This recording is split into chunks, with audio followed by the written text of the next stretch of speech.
নির্বাচন কমিশনের নির্দেশনা অনুযায়ী আজ এতটুকুই সীমিত করা হয়ে গণপরিবহন চলাচল।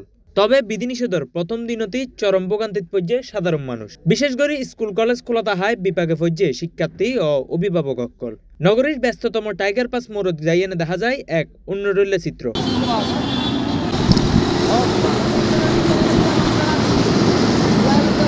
দীর্ঘক্ষণ তিয়াইয়েনও নমিলের কাঙ্ক্ষিত যানবাহন দুইয়োগ্য বাস ও টেম্পু যাওয়া ইয়ের তাতে তিল ধরন করিবার জায়গা নেই। বাধ্য এনে বোধজনে আড়িয়েনে গন্তব্যের অনাদের এই সুযোগত রাজপথ শুরু হইয়ে ভাড়ার নৈরাজ্য।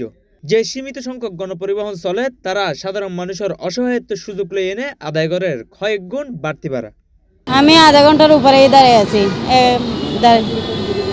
এই যে 20 টাকার জায়গায় 10 টাকা 30 টাকা চাইতেছে, এরকম 10 টাকার জায়গায় 40 টাকা বলতেছে, ডবলের উপর ডবল মানি।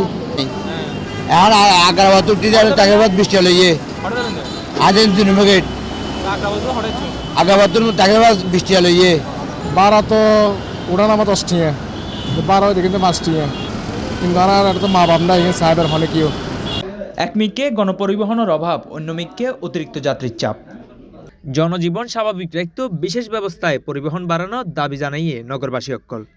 এছাড়াও প্রশাসনের হস্তক্ষেপের আশায় চট্টগ্রাম বন্দর নগরীর বাসিন্দা অক্কল। Sahil Mahmud, C+ TV, Chittagong.